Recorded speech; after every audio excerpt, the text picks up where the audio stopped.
on arrive au chapitre 2 de l'Apocalypse. Le chapitre 2, comme le chapitre 3, nous parle symboliquement du temps de la grâce ou du temps de l'Église. Dans ce chapitre 2, on va commencer par Éphèse. Verset 1, il nous est dit « Écrit à l'ange de l'Église d'Éphèse.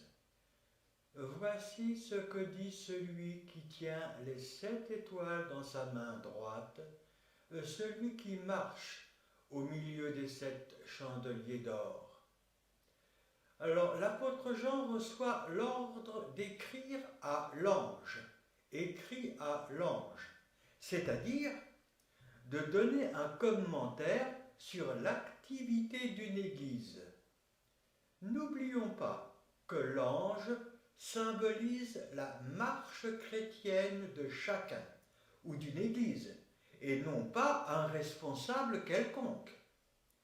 Une activité qui correspond à celle d'une église locale du temps de Jean, mais qui donne aussi un aperçu spirituel de la première période de l'Église, ainsi qu'un enseignement pour chaque chrétien.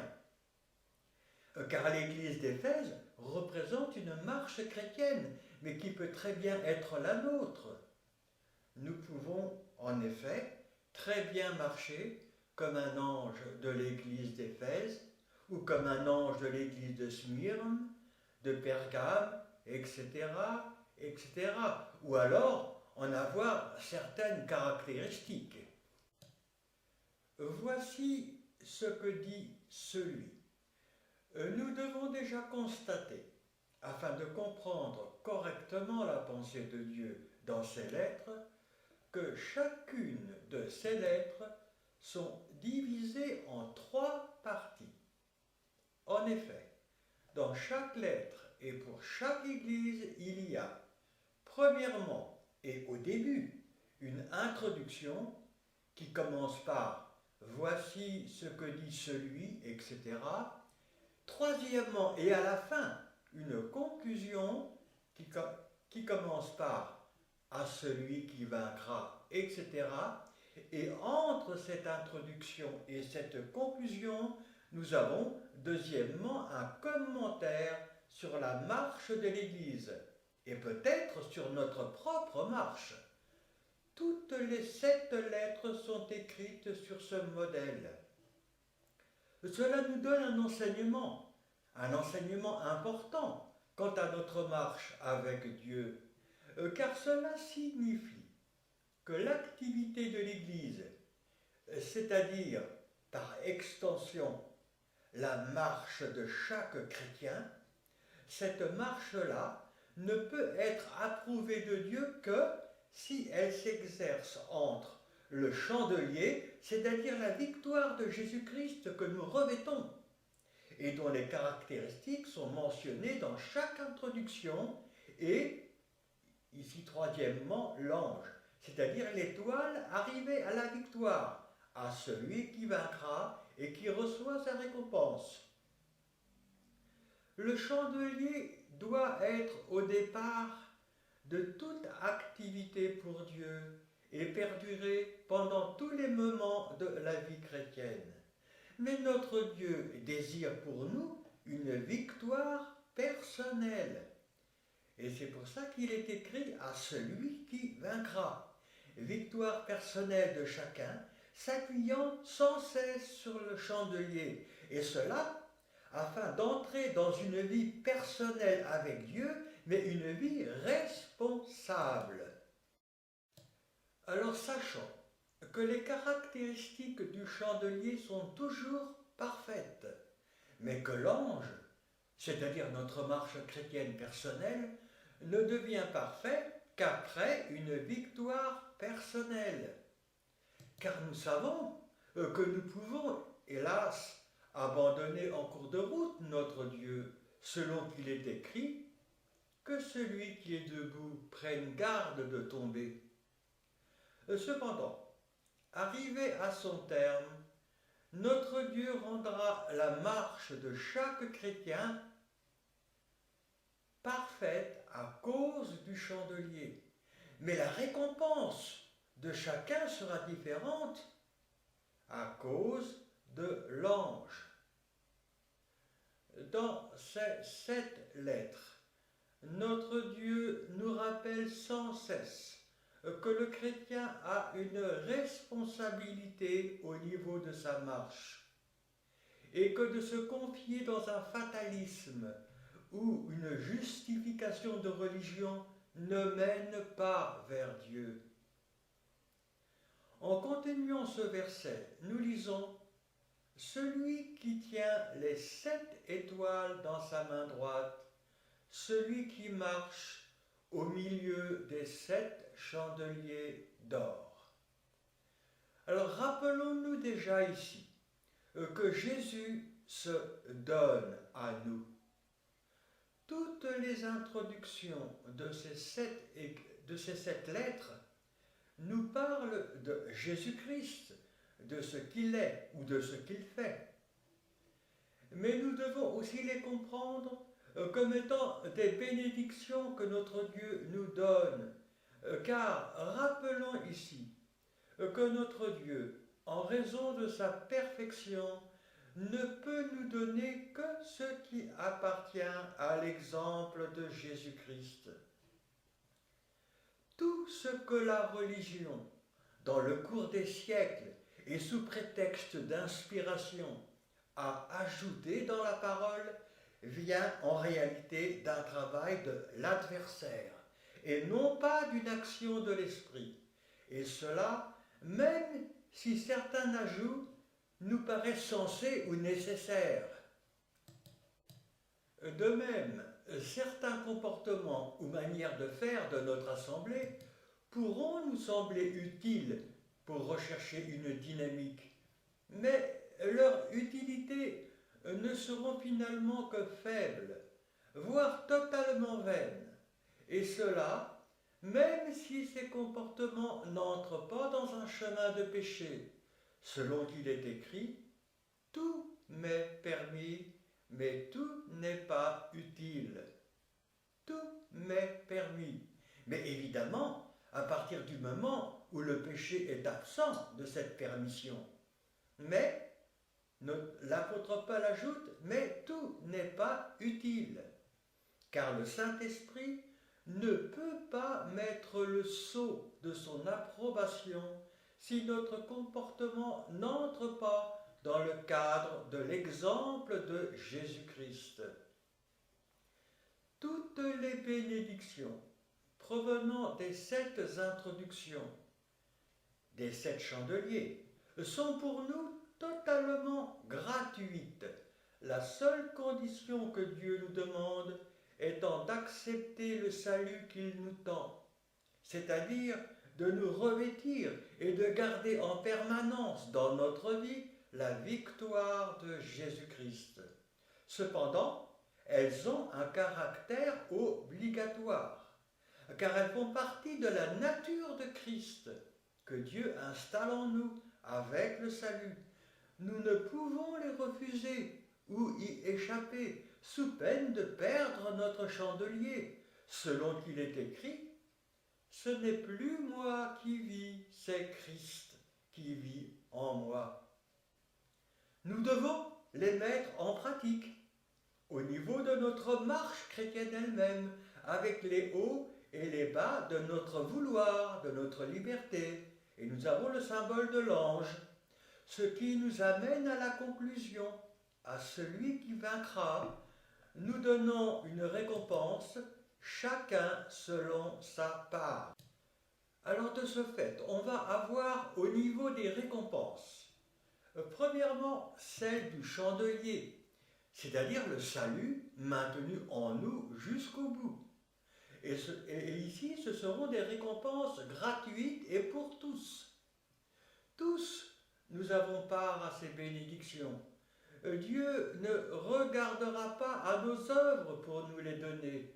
Il ne demande que notre fidélité en réponse à sa grâce, en se souvenant que si nous sommes infidèles, il demeure fidèle, car nous pouvons toujours compter sur lui pour revenir.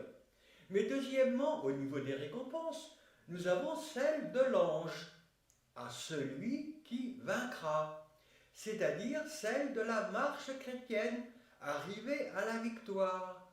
Et ici, la récompense est celle du chandelier, mais avec une spécificité pour chacun, c'est-à-dire une part différente.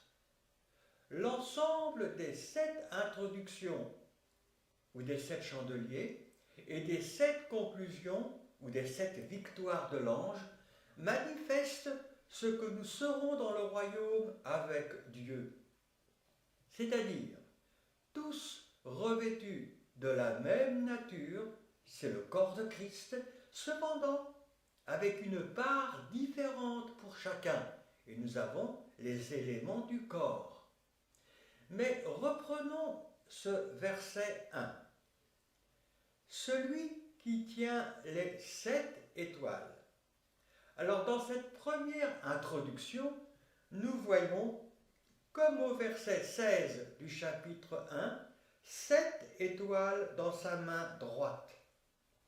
Ce qui nous donne comme première bénédiction gratuite, conséquence du salut, la paix avec Dieu. Nous changeons de maître, nous changeons de patrie. Notre Dieu devient notre Père, Jésus-Christ devient notre frère, et nous devenons des étrangers sur la terre. Dans sa main droite, continue ce verset, car ce qui permet à notre Dieu d'agir en notre faveur, et il nous tient dans sa main droite. Celui qui marche au milieu des 7 chandeliers d'or, car notre Dieu partage en permanence avec nous sa victoire, c'est-à-dire Jésus-Christ, sa présence. Chaque chrétien est sans cesse entouré de la grâce de Dieu, car il nous aime, et son amour est là pour nous assister, nous guider, nous reprendre, afin que nous puissions marcher sur le chemin de sa volonté. Nous ne sommes plus orphelins. Alors les caractéristiques de ce premier chandelier doivent obligatoirement se retrouver en nous, ce qui nous donne, premièrement, nous changeons de famille spirituelle en devenant les uns pour les autres des frères, des sœurs en Christ. Mais deuxièmement, ce qui nous amène à vivre notre foi chrétienne ensemble afin de nous aimer les uns les autres, pour nous soutenir, nous aider, nous fortifier dans l'amour et la connaissance de Jésus-Christ.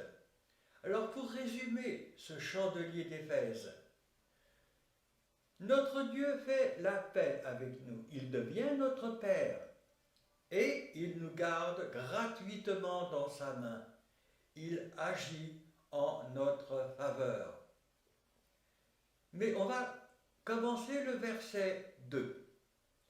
Dans un verset, il est écrit « Je connais tes œuvres, ton travail et ta persévérance.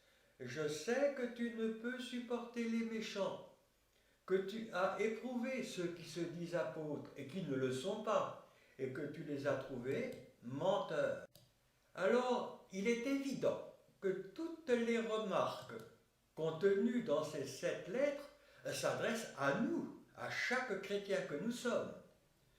Notre Dieu nous demande de comprendre que les erreurs, les déviations, mais aussi les compliments qui sont adressés aux églises nous concernent, car cela a été écrit pour notre instruction. Il n'est pas bon de reconnaître ses défauts ou ses déviations en tout premier chez les autres et penser que nous sommes meilleurs. Notre Dieu nous demande de comprendre que c'est chez nous que ces failles, ces erreurs existent ou peuvent exister. Et cela, même si nous pensons que notre vie chrétienne est de bonne qualité avec Dieu, selon qu'il est écrit, pourquoi vois-tu la paille qui est dans l'œil de ton frère, et n'aperçois-tu pas la poutre qui est dans ton œil? Hypocrite, ne pensons pas être plus justes, plus méritants que nos frères, car cela nous conduirait à un orgueil caché en nous, et qui limiterait d'autant notre récompense dans le royaume. Si notre vie est conforme à l'exemple de Jésus-Christ, ce qui évidemment est à rechercher sans cesse et avec sérieux par nous, seul notre Dieu est en mesure de le comprendre avec exactitude, car nous trompons et nous mentons souvent à nous-mêmes. Il est écrit que celui qui veut se glorifie d'avoir de l'intelligence et de me connaître.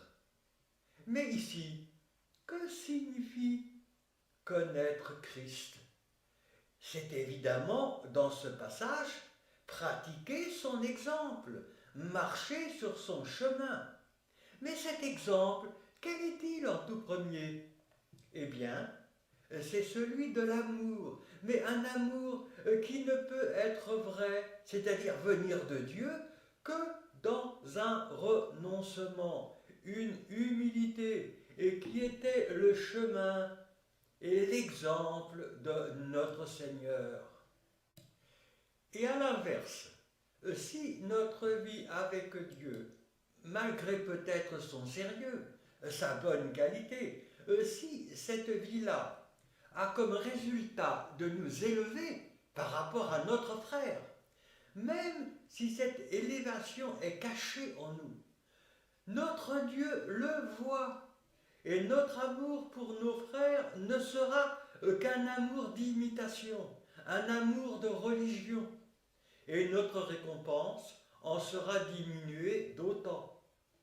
Restons dans l'humilité, restons dans le renoncement, car quelle que soit la grandeur de notre vie intime avec Dieu, nous devons avoir le courage de nous remettre en question en prenant la parole comme référence, c'est-à-dire l'exemple de Jésus-Christ, et considérer notre frère comme étant au-dessus de nous-mêmes. Et c'est ici la parole de Dieu qui nous le demande. Le côté charnel qui est en nous veut nous entraîner sur le chemin inverse, c'est-à-dire le chemin du monde. Et l'adversaire, dont cela a été la part dès l'origine, cherchera de même à nous entraîner dans cette direction, en mettant en nous de subtiles justifications, et cela presque toujours en mettant en avant des versets de la parole. Ces versets, qui sembleront aller dans notre sens, seront en fait sortis de leur contexte ou déformés dans leur explication. Nous avons pour cela l'exemple de Jésus-Christ dans le désert. Car Jésus, de même, a été tenté par l'adversaire, qui s'est servi de certains versets de la parole pour entraîner notre Seigneur sur un chemin d'orgueil. Et si notre Dieu a permis que cela, c'est-à-dire Jésus tenté dans le désert, que cela soit relaté dans l'Évangile de cette manière, c'est aussi pour nous faire comprendre que l'adversaire, dans les siècles du futur, se servira bien souvent de cette ruse pour nous entraîner sur ce chemin d'orgueil. Et hélas, combien cela lui a réussi, et combien d'hommes de Dieu se sont laissés agripper par ce piège, forçant notre Dieu à limiter ses bénédictions et ses dons.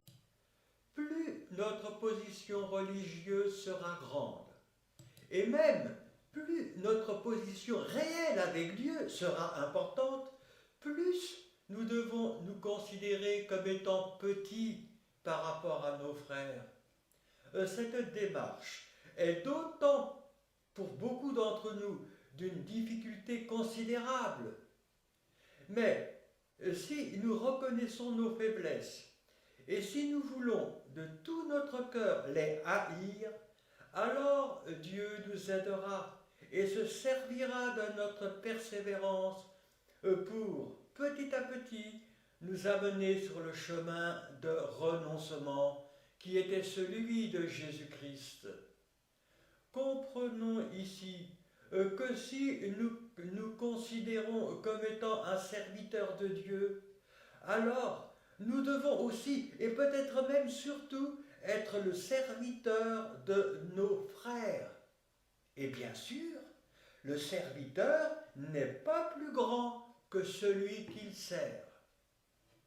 Celui à qui l'Église, et peut-être Dieu dans le meilleur des cas, a donné un ministère, doit se considérer comme étant le plus petit d'entre nous, malgré la difficulté de cela. Et aussi, malgré la considération et le respect qui lui est dû. Il est évident que celui qui écoute, c'est-à-dire le fidèle, doit respecter et considérer comme plus grand que lui celui qui parle, le responsable. Mais par ailleurs, celui qui parle doit respecter et considérer comme plus grand que lui celui qui écoute. Jésus était l'égal de Dieu, mais il s'est fait serviteur et il a lavé les pieds de ses disciples, et cela pour nous montrer un exemple. L'obéissance que nous devons à ceux à qui Dieu a donné un ministère, selon qu'il est écrit « Obéissez à vos conducteurs », cette obéissance-là ne peut se faire que si eux-mêmes sont les imitateurs de Jésus-Christ, tant au niveau d'une marche dans la sanctification qu'au niveau d'une marche dans le renoncement. Car il est évident que celui qui a un ministère doit en tout premier être un exemple, mais un exemple dans son comportement, dans sa manière de vivre. Car si la qualité de son discours et de son savoir peuvent être d'une grande utilité, sa manière de vivre avec Dieu doit venir en premier, de peur de ressembler à un pharisien moderne. L'exemple de Jésus-Christ, c'est l'exemple de celui qui était égal avec Dieu, de celui qui a marché dans un chemin de sainteté parfaite, et pourtant, il a été méprisé, considéré comme rien, un homme de douleur, critiqué par les uns, abandonné par les autres, et nous l'avons dédaigné, nous n'avons fait de lui aucun cas, comme il est écrit dans Ésaïe. Par avance, il s'est considéré comme un ver et non un homme, comme l'opprobre des hommes, le méprisé du peuple, comme il nous est dit dans le psaume 22. Mais, malgré cette pression de critique et de rejet qui était sur lui, il a continué, quant à lui, à marcher dans le renoncement, sans chercher à ouvrir la bouche pour défendre son ministère, mais seulement pour apporter la vérité de Dieu et la bénédiction aux hommes. Alors, soyons ses imitateurs. Ne cherchons pas à défendre notre ministère à la manière du monde, car en vérité, c'est notre propre grandeur que nous cherchons à conserver et à défendre. Si un ou plusieurs chrétiens disent du mal de leurs responsables, c'est-à-dire de leurs pasteurs ou autres, cela n'est évidemment pas bon. Mais il est préférable pour se défendre d'avoir l'attitude de David sur le chemin de l'exil. Laissons notre Dieu nous rendre justice, car peut-être que la critique de nos frères vient de Dieu. Si notre Dieu nous a vraiment envoyés et établis, alors c'est lui qui nous secourra. Où est foi. Remettons toutes choses entre les mains de notre Dieu. C'est lui qui agira pour nous et qui nous défendra, si du moins nous sommes dans la vérité. Soyons les imitateurs de Jésus-Christ. Soyons un exemple de vérité, un exemple de sagesse, un exemple d'humilité. Plus nous marcherons dans cet exemple de Jésus-Christ, plus notre Dieu pourra nous défendre et remettre toutes choses sur un chemin de véritable justice. Mais nous allons revenir à ce verset 2. Je connais, nous dit le début de ce verset 2.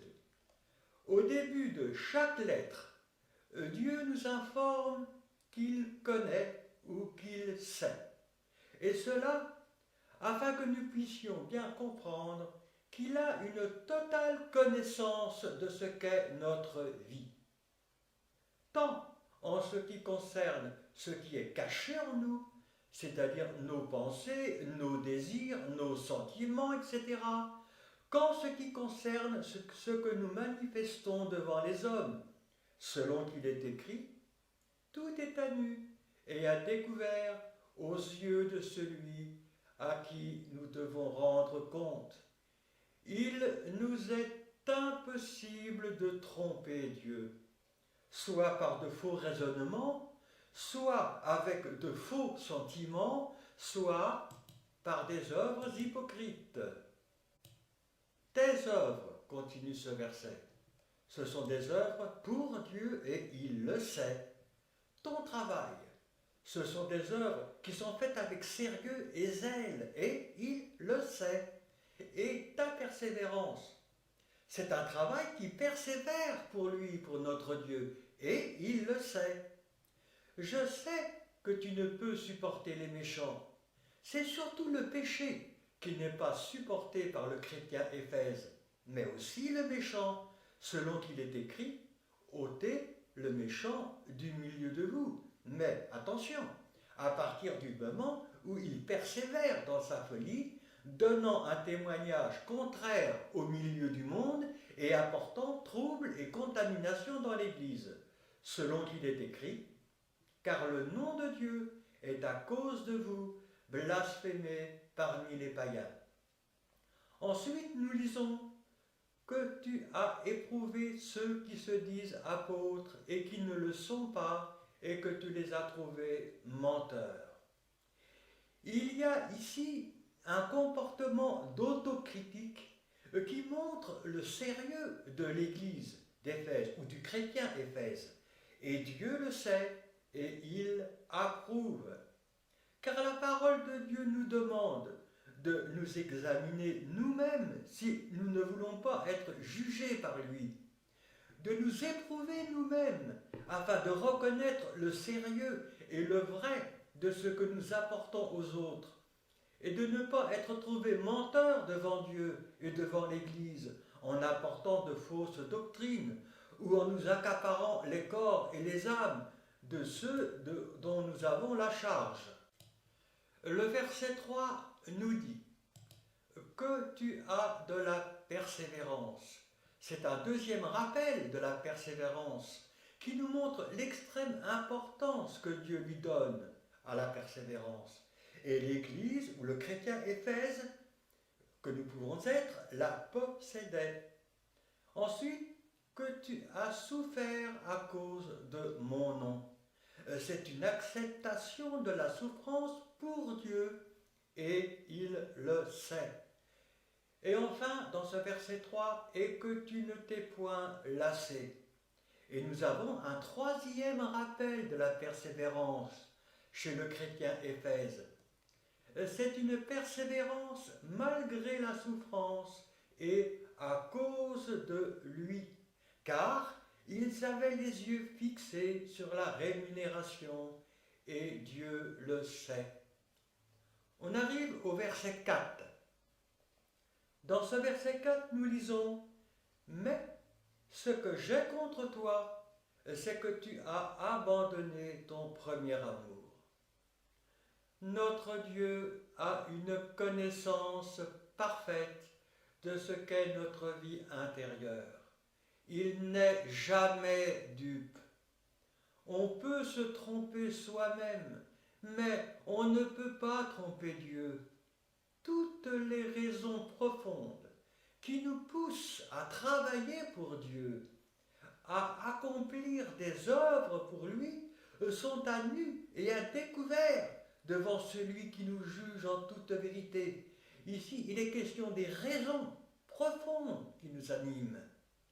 Il y a entre les versets 2, 3 et le verset 4 que nous venons de lire une profonde différence d'approbation, un véritable fossé au regard de Dieu.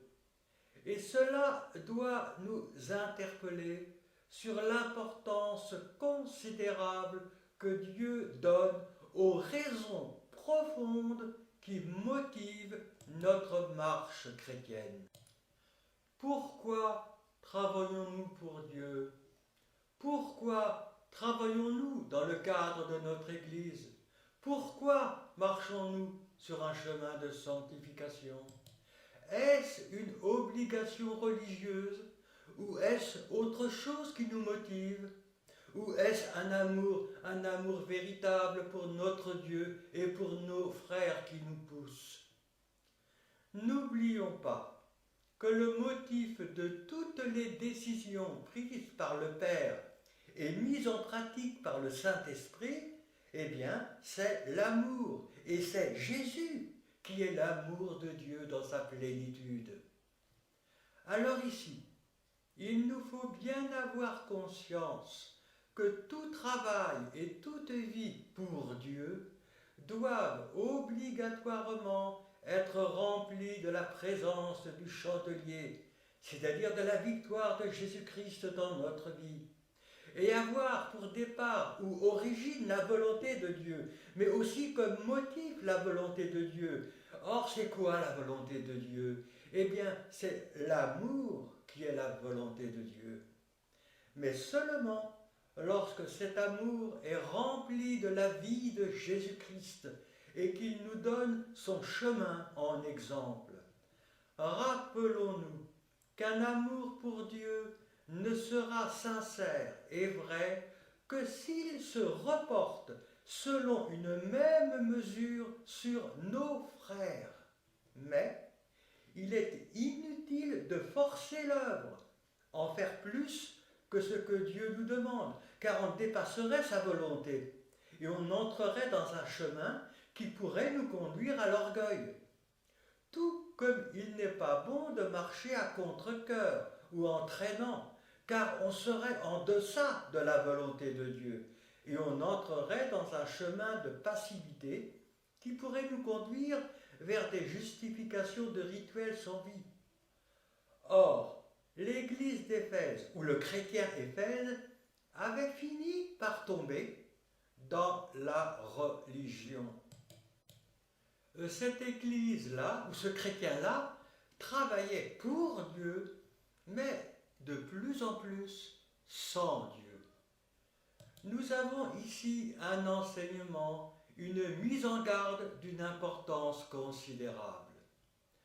Alors nous comprenons pourquoi l'église d'Éphèse vient en premier, car à travers les siècles, ce travers du chrétien Éphèse, c'est-à-dire la perte du premier amour, s'est sans cesse répété, soit d'une manière, soit d'une autre, pour mettre l'œuvre de Dieu à mal et la transformer en une religion. La foi des chrétiens Éphèse était sincère, leur activité louable et persévérante. Leur vie chrétienne reposait sur la doctrine véritable de la parole de Dieu, mais ils avaient fini par faire de tout cela un système, une vie religieuse automatique. Ils avaient perdu leur premier amour, car leurs premières expériences qui les avaient amenés à connaître l'amour de Dieu en eux et qui, grâce à cela, donnaient comme motif à leur activité la gloire de Dieu, s'était transformée au cours des années en une activité religieuse. La présence de Dieu s'effaçant petit à petit en eux. Et cela a fini par donner comme motif à leurs activités la gloire de leur religion. Et ici le danger, c'est que l'on confond la gloire de Dieu avec la gloire de la religion. On n'est plus capable de faire la différence. On pense qu'on travaille pour la gloire de Dieu, mais en réalité, c'est la gloire de notre religion, ou pire, notre propre gloire qui vient en premier. Et répétons encore une fois que l'importance de cet enseignement est considérable et que ce travers a détruit les églises au cours des siècles. Pour l'église d'Éphèse, ou pour le chrétien Éphèse que nous sommes, la persévérance s'est maintenue au niveau de l'ange, c'est-à-dire de sa marche chrétienne dans l'activité, mais elle s'est perdue pour le chandelier. À travers l'expérience d'Éphèse, notre Dieu met en garde chaque chrétien de ne pas perdre de vue le chandelier, car la victoire de Christ, victoire qui remplit la vie de chaque chrétien et qui nous justifie d'heure en heure devant notre Dieu, ne devient perceptible et agissante qu'en raison de l'amour qui transcende d'elle, pour nous inonder, nous faire marcher et agir, selon qu'il est écrit, la foi est agissante par la charité. Car en tout premier, la foi doit s'appuyer sur la charité, c'est-à-dire Jésus-Christ, son motif. Et seulement en second sur une connaissance, c'est-à-dire Jésus-Christ, sa vérité, en prenant garde à l'orgueil, qui dans bien des cas motive une démarche de foi, et cela d'autant plus que nous croyons être important dans l'Église. Mais nous arrivons au verset 5. Dans ce verset 5, il nous est dit « Souviens-toi d'où tu es tombé, repens-toi et pratique tes premières œuvres. » Et nous avons ici la patience de Dieu.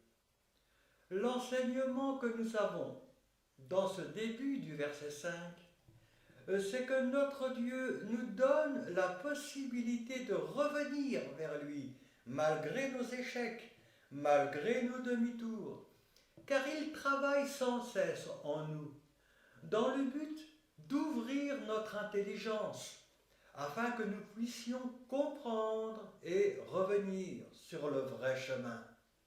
Mais cependant, la décision finale reste la nôtre, à cause de la liberté. Liberté tellement indispensable à la qualité de notre foi. Liberté qui rentre dans la perfection de la justice de Dieu pour nous. Mais si nous refusons d'entendre sans cesse, sans cesse, sans cesse, franchissant une limite que seul Dieu connaît, alors notre chandelier nous sera ôté. Et sans chandelier, il n'y a point de salut. Sinon, continue ce verset, je viendrai à toi et j'ôterai ton chandelier de sa place, à moins que tu ne te repentes. Alors comprenons bien, on ne se moque pas de Dieu. La patience de Dieu a aussi ses limites. Ce sont celles de sa justice, car son amour ne peut se donner qu'en conformité avec la perfection de sa justice. Attention au raisonnement aberrant, où Dieu serait le bon Dieu, ce qui est commode pour beaucoup, car la vie de sanctification est alors plus aisée. Cela nous permet de jouer avec une vie de péché, effacée par des repentances automatiques basées sur un système de confession religieuse. Ce système, confession automatique, mise en place par l'adversaire dans la religion, doit être considérée comme une abomination, car notre Dieu le hait. Et notre vie de péché, péché plus ou moins volontaire, péché qui serait sans cesse effacé par un rituel de confession automatique, serait une vie où l'on se moquerait de Dieu en permanence. La grandeur de notre condamnation en sera d'autant plus grande, et l'adversaire, quant à lui, d'autant plus satisfait. Nous pouvons confesser notre faiblesse ou notre péché vers notre frère, voire vers notre conducteur, mais de préférence si celui-ci a été atteint en mal par notre mauvaise conduite, ou si nous avons un conseil de sagesse à lui demander, mais jamais en utilisant un rituel religieux. Notre vie intime avec Dieu ne peut se permettre d'avoir d'autres intermédiaires que Jésus-Christ. Seul pardon et victoire de Dieu pour nous. La prière de notre frère pour nous pourra peut-être nous aider, si du moins cette prière est sincère et vient du cœur, mais elle devra de même passer par une intimité avec Dieu. Car sinon, une prière pour obéir à un devoir ou un rituel religieux n'aura aucune efficacité, ni pour le présent, ni pour notre futur dans le royaume. Alors ce verset 5 nous disait « Sinon je viendrai à toi ». Dieu vient, mais il vient pour ôter notre chandelier. Et avec le chandelier ôté, c'est le salut qui nous est retiré. Mais, à moins que tu ne te repentes. Cependant, seulement quand la patience de Dieu sera arrivée à son terme. Et ici, nous devons prendre garde, car si ce constat d'échec, ou la perte du premier amour, donnant à notre Dieu la possibilité d'ôter le chandelier, si ce constat-là est arrivé à l'église d'Éphèse, issu du réveil de la Pentecôte, si cela a été ainsi pour eux, à combien plus forte raison cela peut l'être aussi pour nous. Prenons garde, car sans cesse, nous transformons l'amour vrai et noble que le Saint-Esprit répand dans nos cœurs en des raisonnements religieux qui le remplacent. Nous nous confions alors en des rituels qui ne sont que des images sans vie, nous apportant une justification religieuse vaine et nous conduisant dans des superstitions ou des routines, où nous nous appuyons sur des activités religieuses qui se veulent pour Dieu, qui peuvent paraître très nobles, voire applaudis et approuvés des hommes, mais qui ne viennent pas de l'esprit et qui sont dépourvus de sa présence, selon qu'il est écrit. En vain vous levez-vous matin, vous couchez-vous tard, et mangez-vous le pain de douleur, il en donne autant à ses bien-aimés pendant leur sommeil. Alors nous devons comprendre ce passage des psaumes. Il en donne autant à qui, nous dit ce passage? Eh bien, à ses bien-aimés. Mais à quel moment? Pendant leur sommeil. Alors il n'est pas question bien sûr de dormir avec Dieu, mais sommes-nous capables de comprendre ce passage des psaumes? Pourquoi même les soi-disant meilleurs d'entre nous n'en sont encore qu'au lait spirituel? Il est inutile de se coucher tard, il est inutile de manger le pain de douleur, même si cela nous justifie dans la religion. Nous devons en tout premier être des bien-aimés de Dieu. Nous devons en tout premier rechercher une intimité véritable avec notre Dieu, pour l'aimer de tout notre cœur, mais à condition que cet amour-là se reporte sur nos frères. Et alors, il nous en donnera autant, et même bien plus. Et à quel moment? Même pendant notre sommeil. Pour conclure le verset 5, rappelons ici que l'ange, c'est-à-dire la marche chrétienne de notre vie, ne peut exercer son activité qu'avec le chandelier au milieu.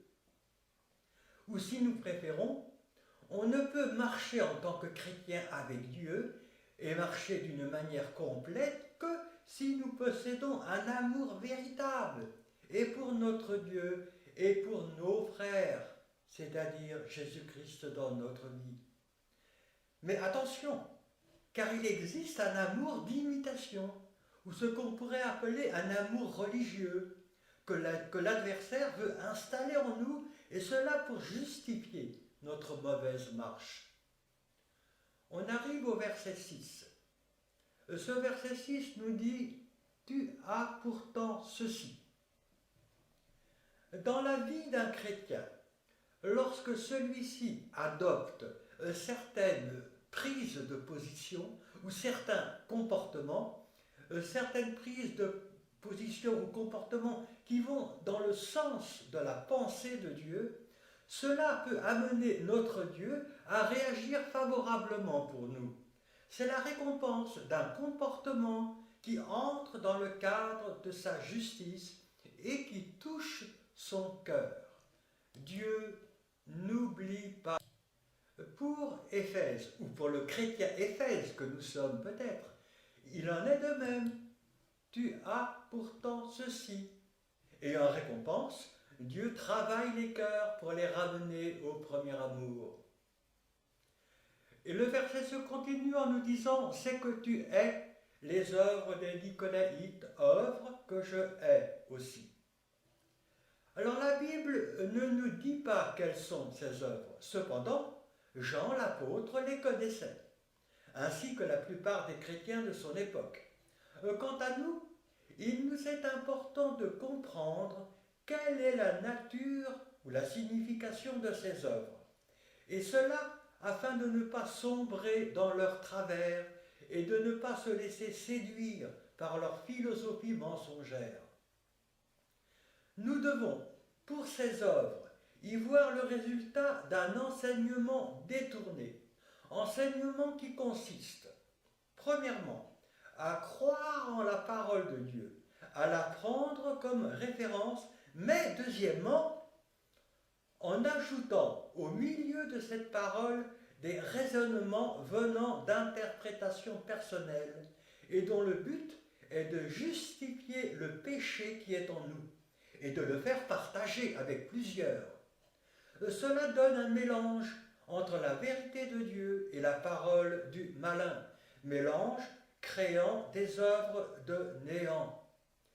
Alors pour ce qui est des Nicolaïtes, c'était pour eux une pratique de débordement sexuel qu'ils justifiaient par un détournement de l'amour et de la liberté. Mais il est écrit « Ne faites pas de la liberté un prétexte pour vivre selon la chair ». Ces hommes-là, les Nicolaïtes, étaient prisonniers des désirs de leur chair et ils ne voulaient pas s'en défaire. Cependant, ils voulaient garder les avantages de la foi chrétienne avec ses promesses.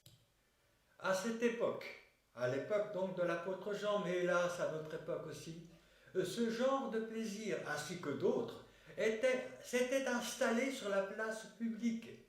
D'où, pour les Nicolaïtes, la volonté de justifier ces débordements en transformant la parole de Dieu.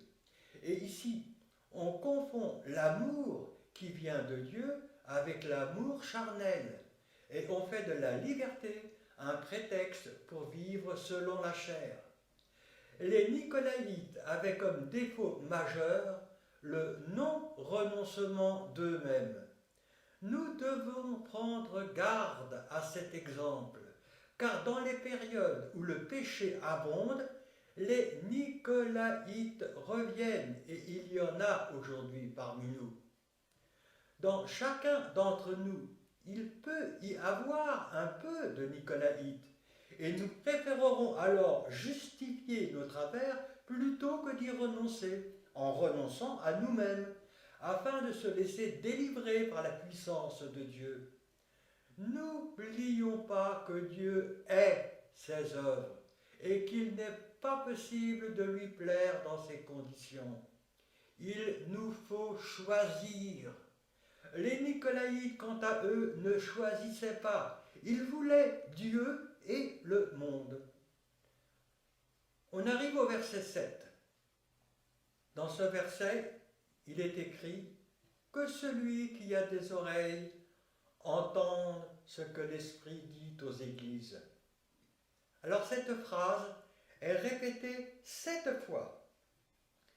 Et elle nous interpelle sur l'importance que Dieu donne à notre désir de vouloir le comprendre. Notre Dieu nous enseigne, mais c'est à nous de désirer son enseignement. C'est à nous de désirer ses bénédictions, selon qu'il est écrit, aspirez aux dons les meilleurs.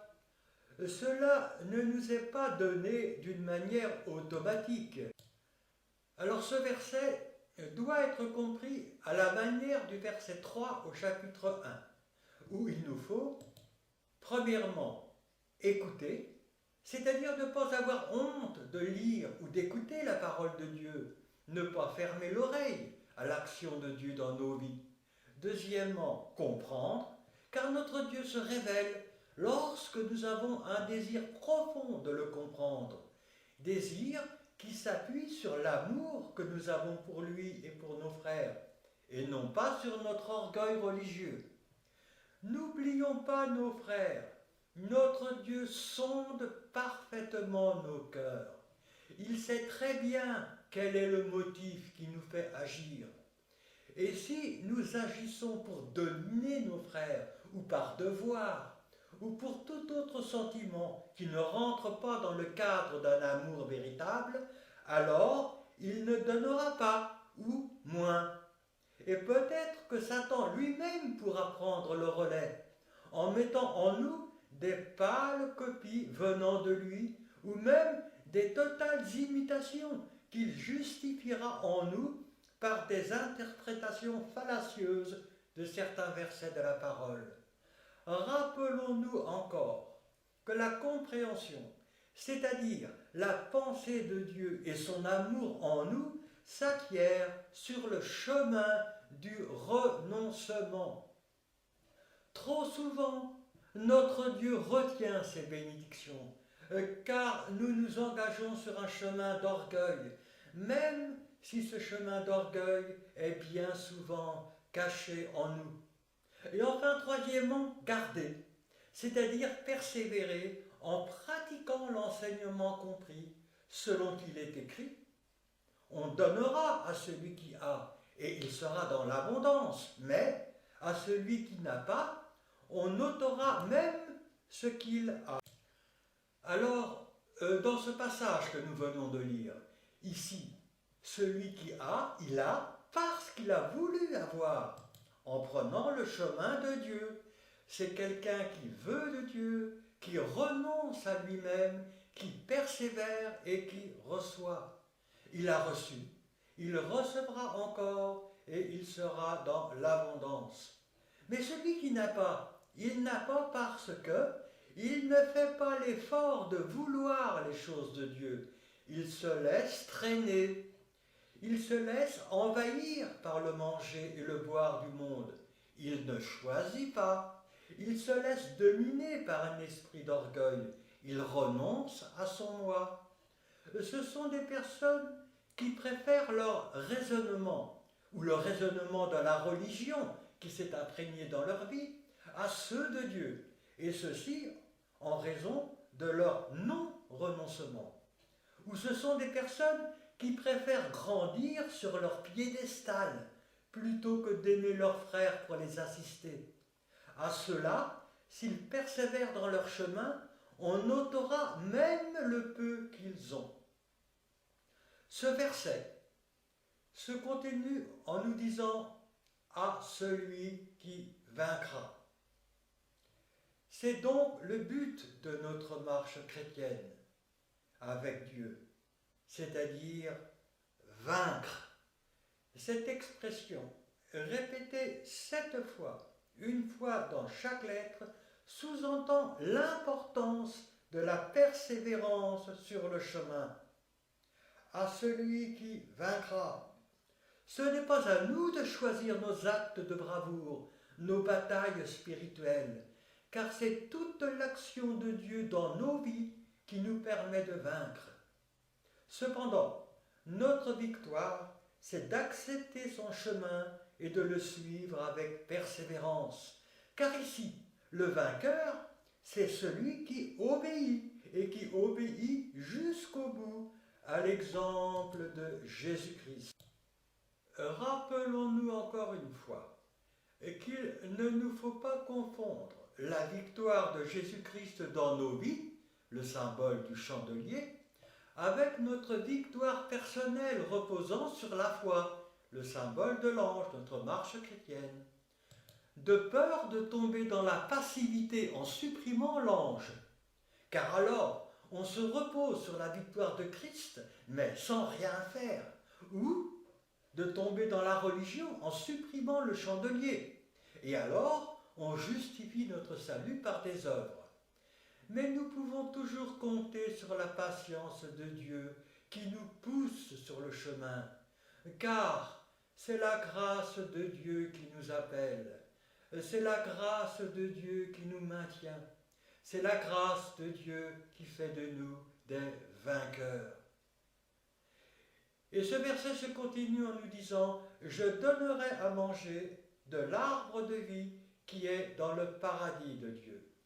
Et nous avons ici 3 éléments. Un arbre de vie, expression répétée en Apocalypse au chapitre 22. Deuxièmement, situé dans le paradis de Dieu. Et troisièmement, donné par Jésus-Christ à celui qui est vainqueur.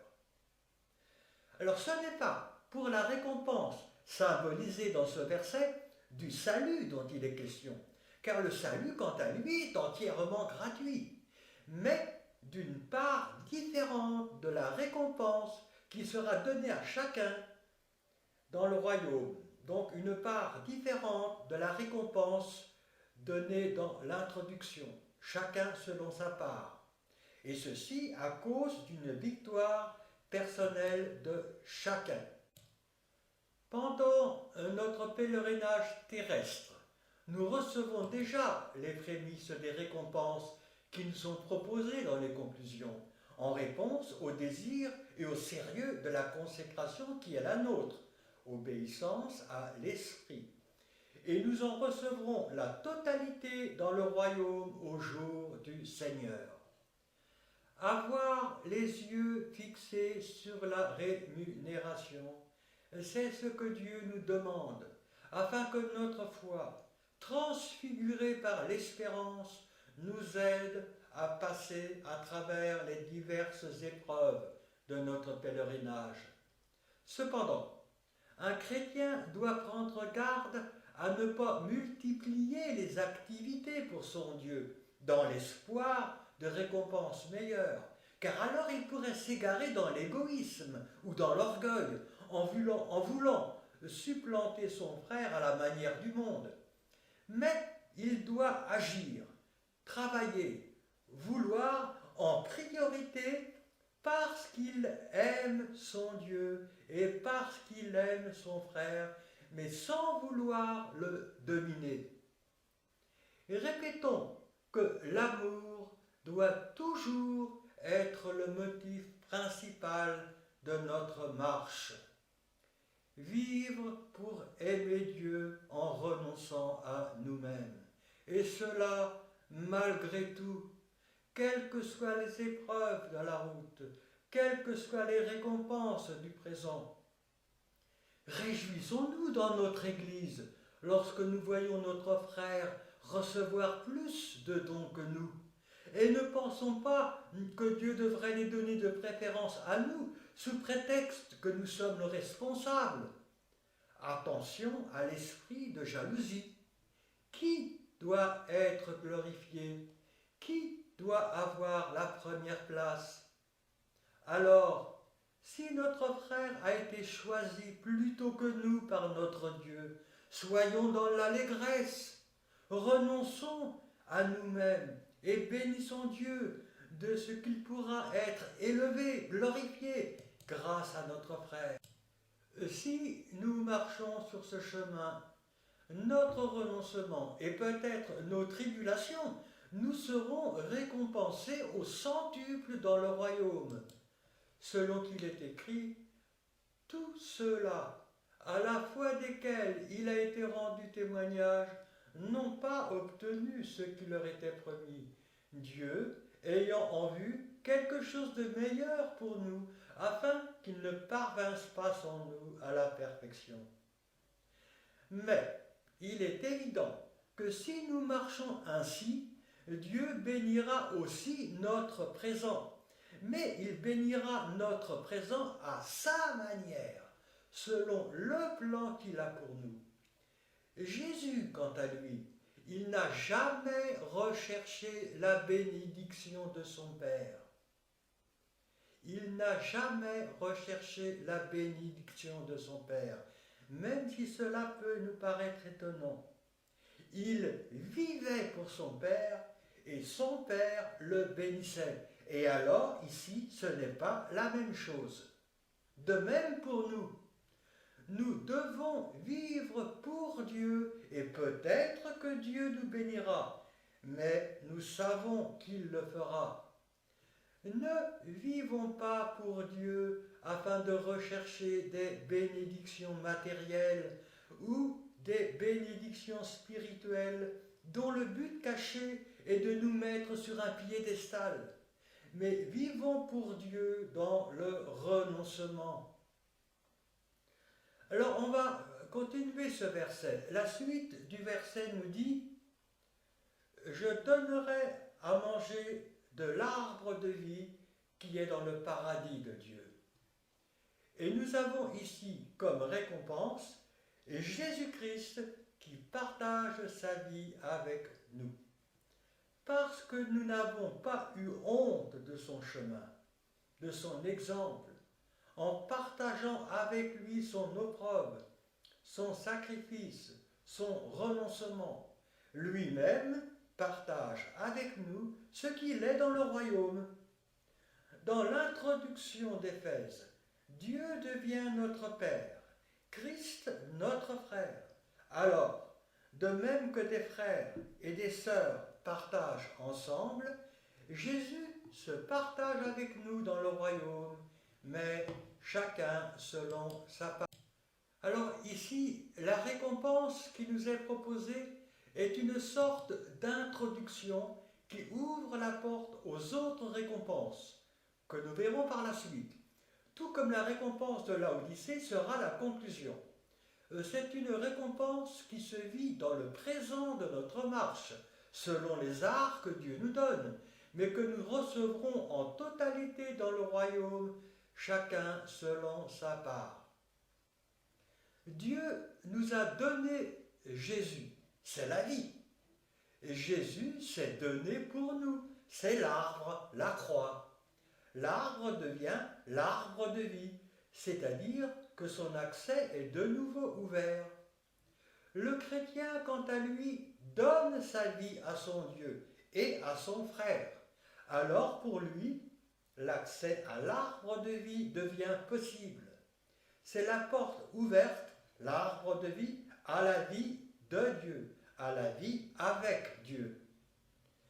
Dans le paradis de Dieu, nous dit ce verset, car tout cela descend d'en haut, de la volonté de Dieu, pour nous revêtir pendant notre présent, et tout cela s'achèvera dans la gloire, dans le royaume, afin que nous puissions vivre avec Dieu pour faire un avec lui, ce qui est le but.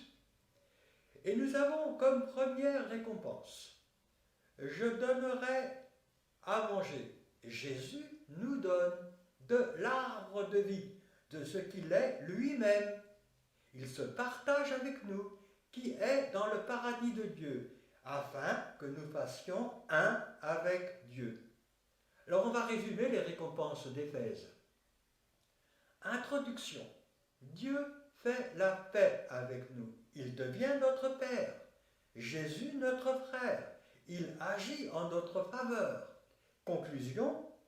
Jésus-Christ nous ouvre la porte des bénédictions de Dieu en se partageant avec nous, mais chacun selon sa part.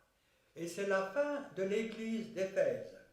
Nous allons voir une prochaine fois l'église de Smyrne.